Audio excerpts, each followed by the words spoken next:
Hello world, it's me, Julian Venables, the London Astrologer, and I'm here to give you your weekly almanac for the 16th to the 22nd of June 2021. This week we are building up to the summer solstice, the peak of the year in the Northern Hemisphere, the longest day. And along with that, other aspects this week include Sun making a quincunx to Pluto, Sun making a sesquisquare to Saturn, the Sun semi-squaring Uranus, Jupiter stationing retrograde, the solstice itself, Venus trining Neptune, and Mercury stationing to go direct in Gemini.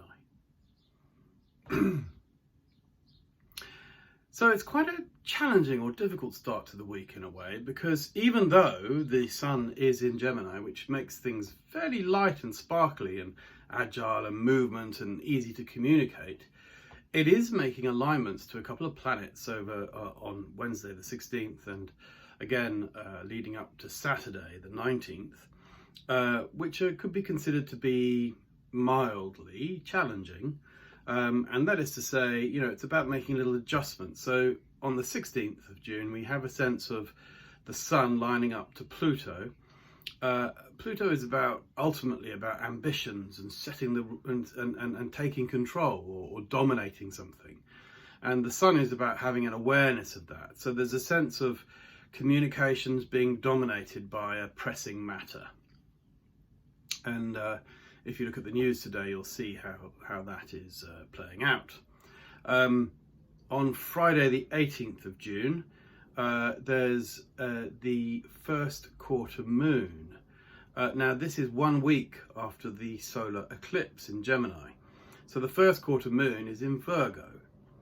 And these are both mutable signs, talking about adaptation, variation and change.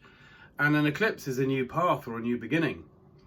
They say in ancient times that the fall of kings would happen with eclipses. And there is one particular character at the moment who really does not been having a particularly good time, who's spread over the headlines every day. And I do believe that he might be reaching the end of his available usage, shall we say, to the nation. So keep an eye out for some changes to occur soon, because he's painted himself into a corner, and I think you know who I'm talking about here. The great Boris. So anyway, that's a very interesting thing, but I do believe that's building up to a culmination of a situation there.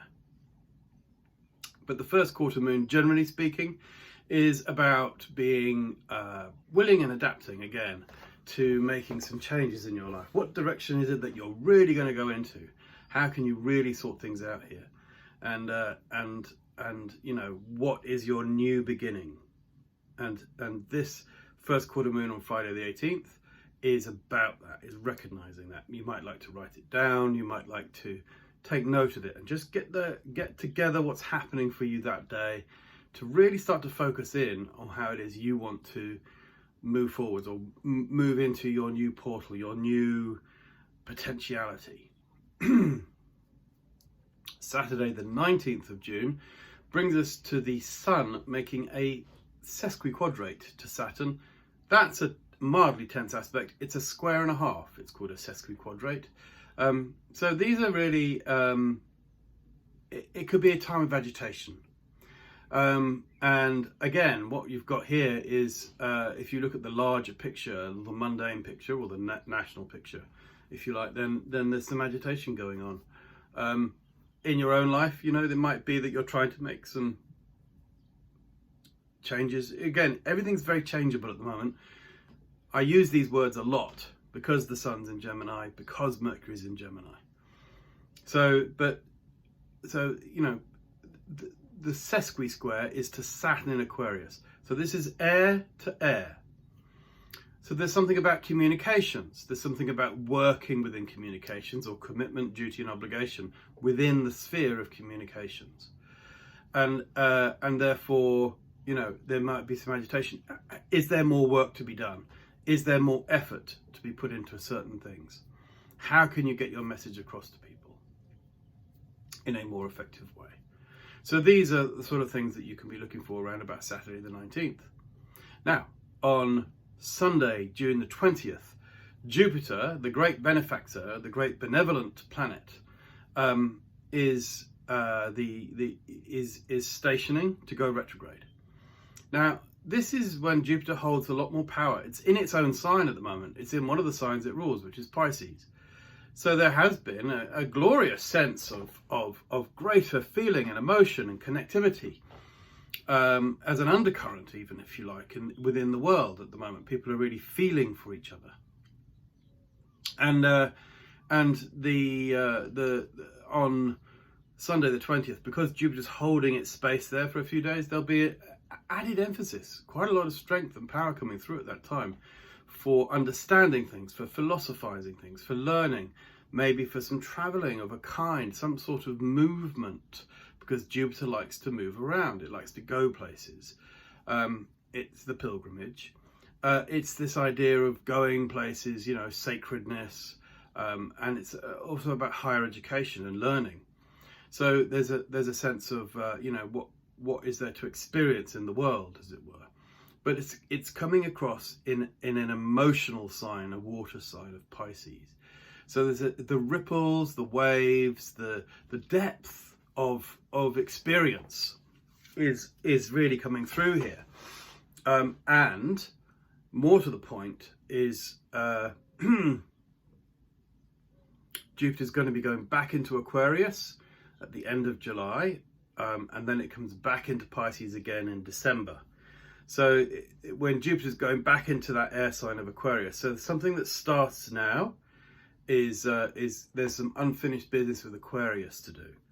So there's a lot more to do with that, which I'll talk about in later videos. But this idea at the moment, right now, is to enjoy that super expansive emotional feeling, almost like a psychic connectivity. This is doubly enhanced because the summer solstice happens on 20th of June as well, Sunday the 20th, and that's when the sun moves into the sign of the Crab. This changes the whole season. We're moving into summer, we're leaving spring behind, and Cancer the Crab is a water sign. So as the sun goes into Cancer the Crab, it makes a beautiful and harmonious trine to that Jupiter sitting at the beginning of Pisces. And this is really rather nice. So there's a particularly good emotional connectivity potentially occurring at this time. So look out for beneficial good luck, good fortune, you know, a sense of expansion into good things by feeling similar, you know, people on that vibe, feeling something good. It's a great thing to do, a great time to really expand. So this then leads us into Venus trining Neptune, which is a very spiritual love connection. Venus is also in the Crab at the moment. Venus in a water sign. She's quite happy there. Venus likes to be in the sign of the Crab. It's not a bad place for her to be. And therefore the trine to Neptune says, yes, dream your dreams, you know, feel that connectivity, understand the greater possibilities of compassion, of empathy, of these connectivity, you know. If there's a date to go on or people to fall in love with, then now's the time to go and do it, particularly with the sun trining Jupiter in water signs as well. Think back to the past, forgive, forget, you know, the old things, you know, because now a new tide rises up, and it's a beautiful experience. So look out for that and enjoy it.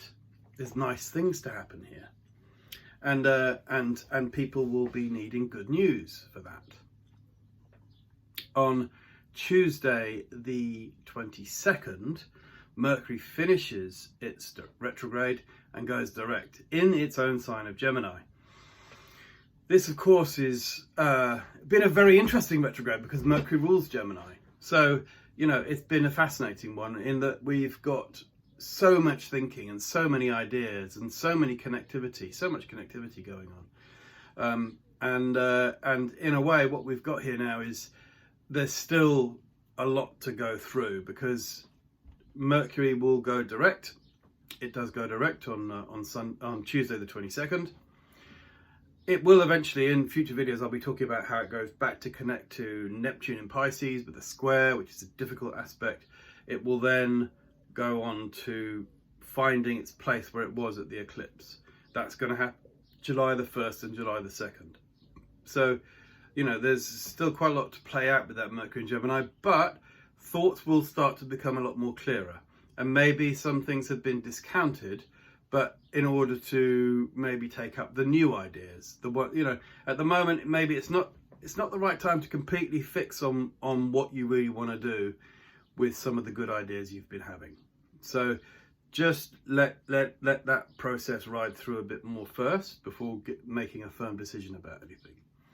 There's a couple more weeks to go yet before making firm decisions. I hope you enjoyed this video. Please do subscribe to my channel, and I will see you again next week. Bye for now.